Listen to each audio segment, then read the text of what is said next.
Welcome to Journey Home to Self. This is a place for us to explore the milestones, the roadblocks, the pit stops, and the breathtaking sights on the most important journey of our lives, the journey of coming back home to you. My hope is that through the stories, insights, knowledge, and wisdom we share here, you get inspired and activated to widely fall in love with choosing yourself every single moment. I'm your host, Deepshikha Sairam, and I am truly so excited and honored that you are here. Let's dive in and journey home to self together.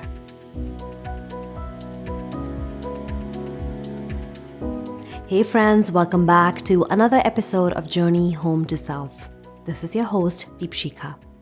Today, I want to talk to you about the importance of creating a ritual, especially as a part of your spiritual practice on your journey home to self.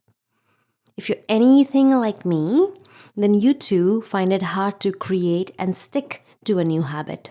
We are so used to living our life based on our old habits that whenever we try to install a new one, it can be a challenge.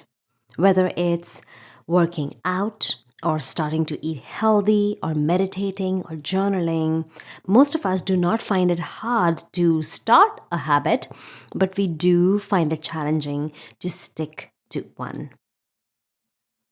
Isn't there a statistic somewhere that says most people who start their New Year resolution break it by January 18th or something?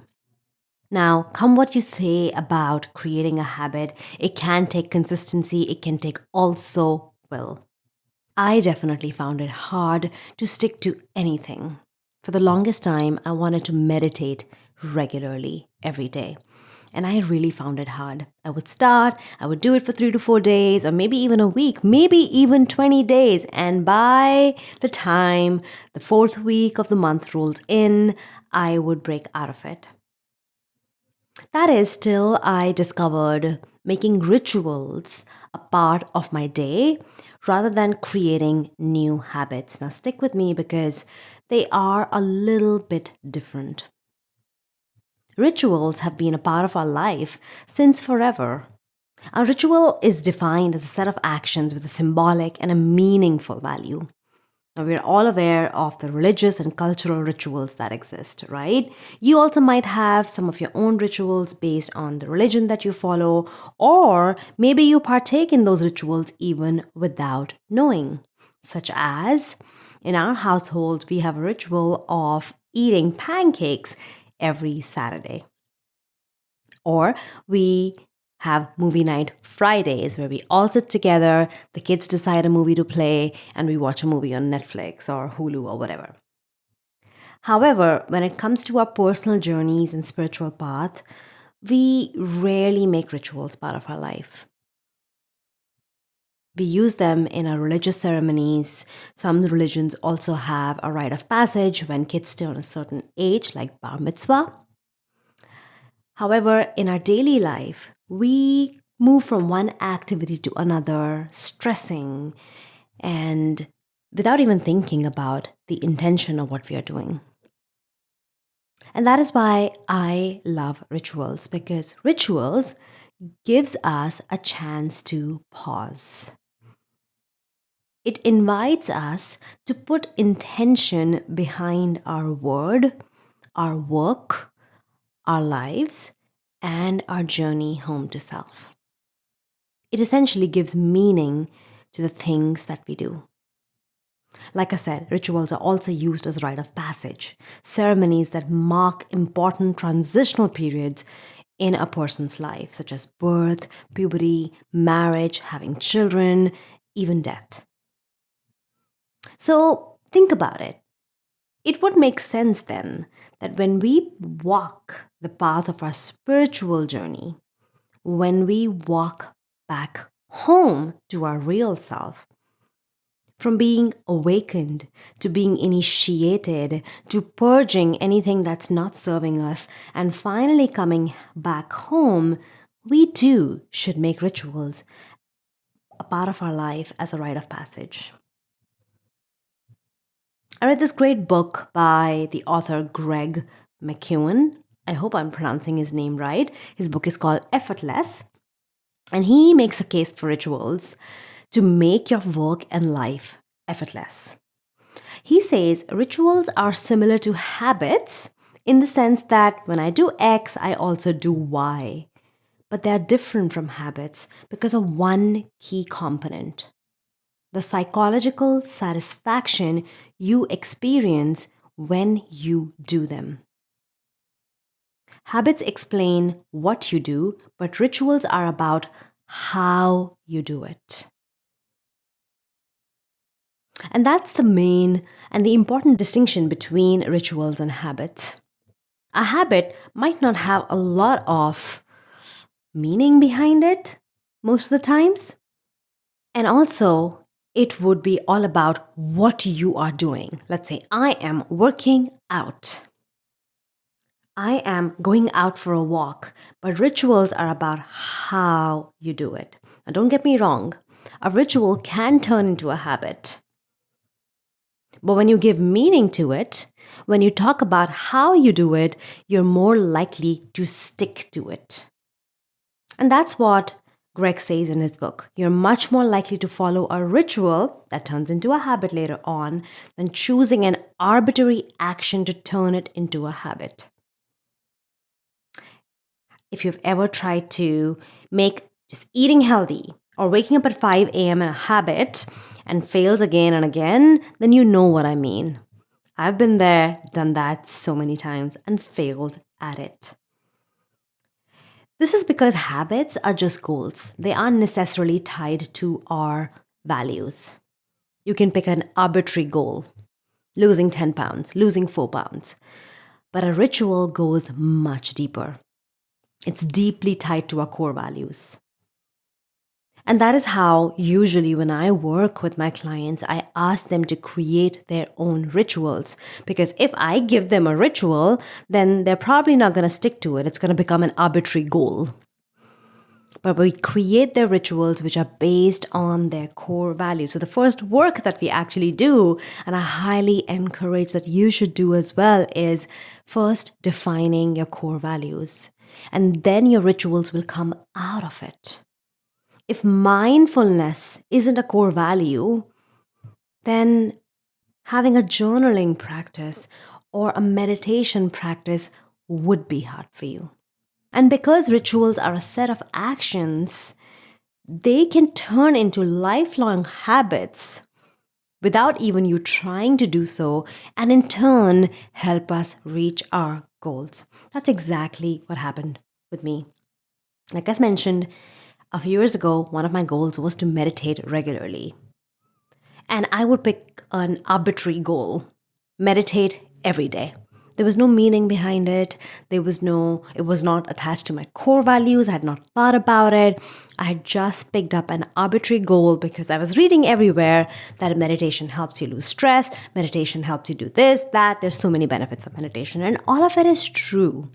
However, I found it very hard to stick to meditating every day because I had just picked up that arbitrary goal.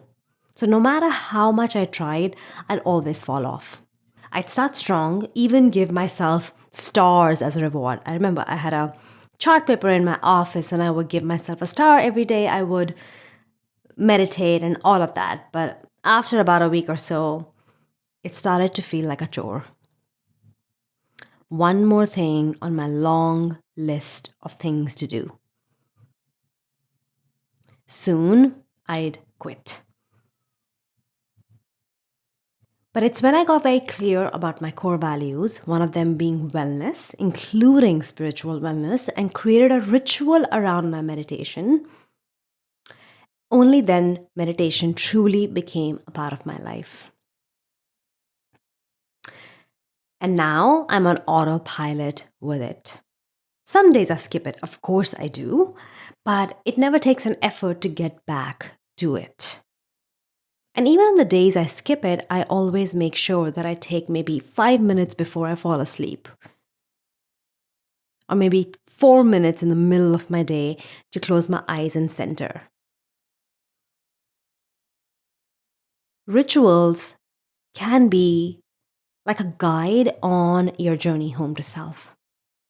And whether you are at the beginning of this journey, right in the middle of a personal chaos, or finally finding the way back to yourself, rituals can give you the tools to clear out any energetic gunk that's keeping you feeling stuck, scattered, and restless. Reset your energy to ground you further into your purpose.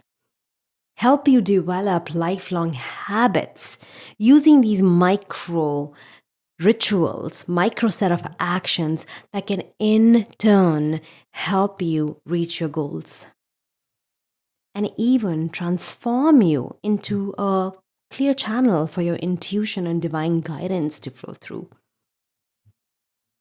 Now, based on your core values, your ritual can be anything. I would love to share a few of my rituals. Like I said, when I created meditation as a ritual, it started to become easy for me. Now, most of my rituals won't take more than 1 to 2 minutes. They're so easy for me to adapt, and that's why I stick to it. Apart from meditation, of course.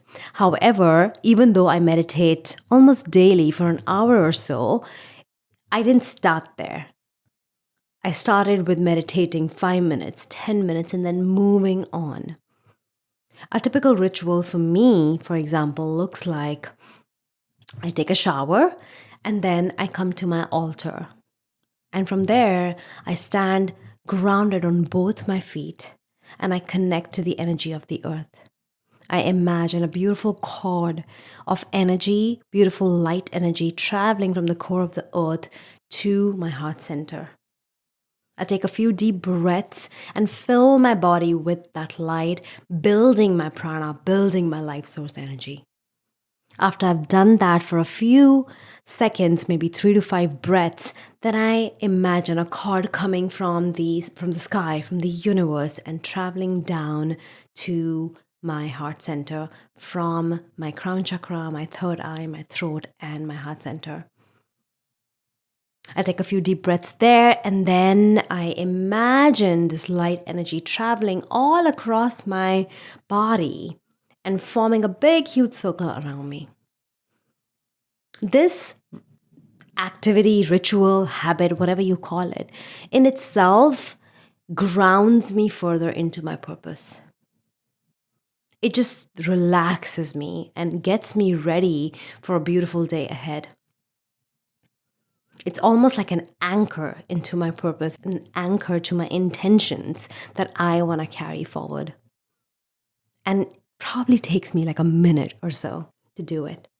After I've done this and I've imagined a circle of light all around me, I put my hand on my heart center, open my eyes, standing or sitting down at my altar, and I say a small little prayer.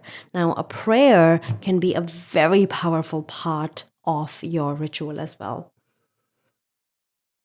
Your words are very powerful. They have a lot of weight, especially when you say them with intention, with clarity, with purity. They can manifest very, very fast. Your prayer can be like seeds that you sow into the universe that grow into real manifestation, healing. And usually my prayer is very simple. And you can use any prayer. You can write your own prayer. In fact, when I started doing this ritual, I loved the book Change Me Prayers by Tosha Silver. Her book Change Me Prayers and Outrageous Openness truly changed my life and truly opened me up to prayer, to using prayer for my life, using prayer for surrender, for intention. So you can either take a prayer from that book or you can make your own prayer. Most days, my prayer is simple. I surrender my will to your highest will. And you can say God, Goddess, universe, whatever. There's a simple 3-word prayer that I sometimes say. God got it. You got it. You got it. You have my back. I know that. And then from there on, I might not do anything that day. I might just go about my day like today. I did my ritual. said my prayer, and here I am recording this podcast. But what it did for me was ground me into my purpose. Now I'm not moving through my day with that scattered energy. I feel clear. I feel free. I feel spiritually grounded, and I feel like myself. And that is what this is all about, right? To feel like your authentic self. I feel like I'm in my body, connected to my heart, connected to my purpose. My meditation ritual is also very simple. First of all, I had to really understand what meditation meant for me. What was the meaning behind meditation for me? I had to really align it with my core value. And like I mentioned, one of my core values was wellness and spiritual wellness. When I got to this core value, actually, my life changed a lot. I started making really good decisions for my body. I started working out regularly. I got a little bit more conscious in what I was putting inside my body. I quit sugar, I quit dairy. And it wasn't associated with an arbitrary goal of losing weight or even getting in shape, which has always been my goal. But it was to do with having a healthy mind, body, and spirit. Like I said, my meditation ritual is super simple. I sit down, and usually I try to do it at the same time every day, but I'm telling you, it doesn't work. And if it doesn't work according to your schedule, your day, it's not going to work in your life. So I don't get too hung up about waking up at 5 a.m. and doing meditation or meditating right before you go to sleep. I try to do that. I won't wake up at 5 a.m.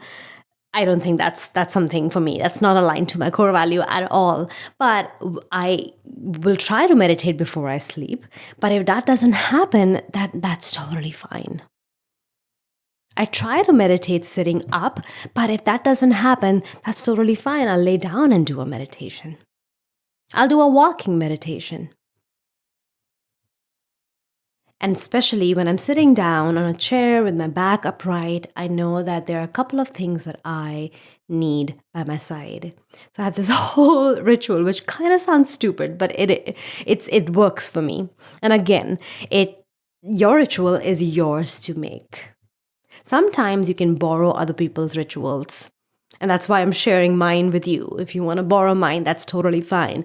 But as you go along, especially based on your core values, you will understand what works for you versus what the world is telling you to do. So I sit down on my green chair and I put this beautiful blanket on me because I always get cold. And then I get my blindfolds. Because when I go into a meditation, I completely want no sensory input other than the music that I'm listening to. So I put blindfolds on. I'll darken the room a little bit, and then I put some music on, or I put some guided meditations on, and that's when I meditate. Right before I meditate, I set some intentions for myself. What is it that I want to do in this meditation? Maybe I just want to surrender and relax. Maybe I want to have a mystical experience. Maybe I want to manifest consciously something or consciously manifest something. And when I do it, when I do this whole, and it does, like I said, it doesn't take a whole lot. It doesn't even take, me getting ready or going somewhere and paying a lot of money. It takes me a few seconds to get ready, but I don't go into it hurried. I go into it with my full intention of being present. And whenever I have not had this little small ritual for me of setting intentions and getting my things together and, making sure that I'm not going to be disturbed, I haven't had great meditations. I've been very distracted during my meditations, but when I go in to it with my intentions, with really connected to my purpose and what I want to do, then my meditations have been really fruitful. They have been so calming and so stress relieving and so transformational, even. All this to say that rituals can be a really important part of your life if you choose to do so. You don't really need a lot of things from the outside to create your ritual. Of course, you can Google a few prayers if you want to, or like I said, pick up a book or borrow someone's ritual. But the intention behind creating a ritual and the meaning that you give to your ritual can be the reason why those rituals end up becoming transformational events, almost like a rite of passage for your life.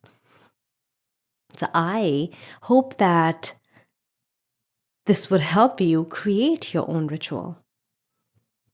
I hope that this would help you understand that maybe it's time to not just choose an arbitrary goal as the new year is close to us, but creating a beautiful, well-intended ritual for your own spiritual journey. In the end, there is a prayer that I wrote for myself, and I took some inspiration from Tosha Silver's abundance prayer from her book, It's Not Your Money. And I used this prayer for almost a year before I switched to another one. I would like to leave you with it, hoping that it activates something within you. It definitely did in me, and we'll even put it in show notes so that you can just copy and paste it and start with it. If not, then use this prayer to create another one for yourself. Make sure that you take some time to breathe before you say this prayer. Make some time to connect to Mother Earth and the universe above before you begin to speak your words that can truly become powerful manifestations. And the prayer goes a little bit like this. Divine Goddess, I welcome your unlimited infinite love. I stand in my truth with a deep knowing of my value, my beauty, and worthiness. I choose love and accept myself as I am. I trust that all my needs are always met in the most amazing ways. I am an open conduit for your love and prosperity. I am wide open to receiving more joy, unlimited abundance, and divine guidance. Today and every day, I am deeply grateful for all that is and all that will be. May I be a momentum of love for others. I am love, I am life, I am light, I am peace, I am abundance, I am power, I am magnetic, I am that, I am, and so it is. I hope you find this prayer activating and illuminating, and I hope you take this or another version of prayer and make it a part of your daily ritual. I'll see you in the next episode. Thanks for listening to Journey Home to Self. If you enjoy the show, please subscribe on your podcast platform of choice. And of course, your 5-star reviews are always appreciated. Thanks again, and see you next week.